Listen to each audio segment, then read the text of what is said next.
Greetings, faithful followers.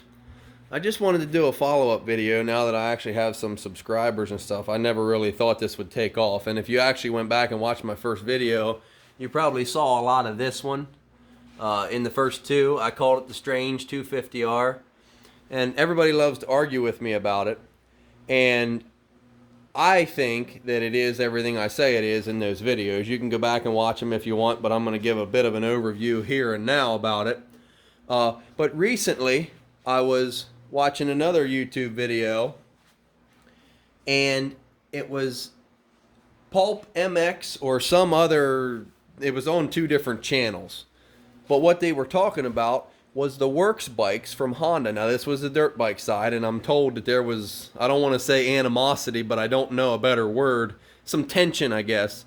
There was some tension between the dirt bike team and the three-wheel team. But anyway, this guy by the name of Dave Arnold worked for Honda, and he always referenced another guy named Roger. Roger and I, Roger this, Roger that. So it must have been two of them. And they worked on this type of stuff. And some of the work, it's a super cool video. You can look for it on YouTube. I'll try to get, I'm not good with this kind of technology crap. I will try to put the link in the description of this very video. So go look there now and see if it's there. It's a two-part video, and it's close to an hour, I believe. But I'm not exactly sure. Like I said, I think it was Pulp MX, but I'm not exactly sure whose YouTube channel it's on. But it's a motocross type channel. But anyway, they get into great detail about how some of the old CR250s were made in California in fab shops, and he references a guy that back in them days it wasn't called TIG welding, it was called heliarcing.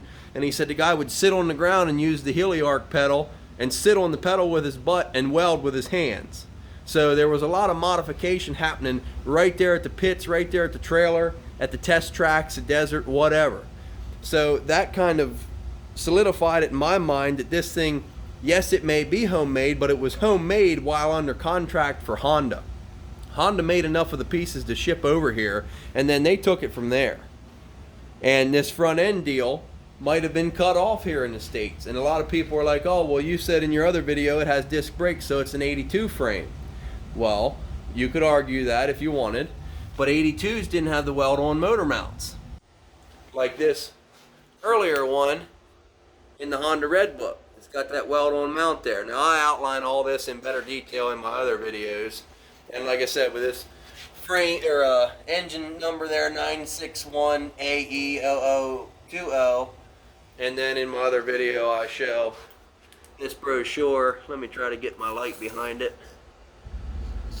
Let's see here. How are we doing? Not good. This is what's tough about being a one-person show. But anyway, you can kind of see it. 961AE0036 or something. So that engine wasn't made in anybody's backyard. That engine was made by Honda. But anyway, now that I got some following and some subscribers and some people commenting and stuff going on, like I said, I'll try to put the link to that video in the description of this video.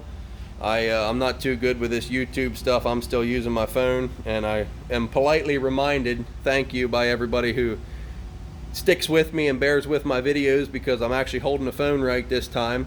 So I appreciate all the views and subscriptions and likes and comments, and share these videos on Three Wheeler World and anywhere you think it'll stir up some conversation. Try to get Dean Sundahl talking about it, or maybe get a hold of the engineer on the ATV side that would have been the three-wheeler counterpart to this Dave Arnold fella that's in this other video.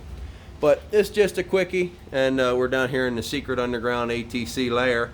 I'm actually trying to get Ken Kaplan of Kaplan America YouTube channel and the New England Motorcycle Museum to stop by and check this out and do a video, because he's got a lot of eyes on him.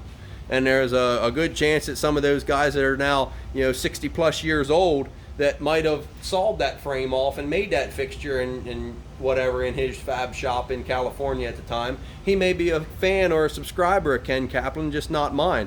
He might be able to say, well, yeah, I made that and I have the other parts here.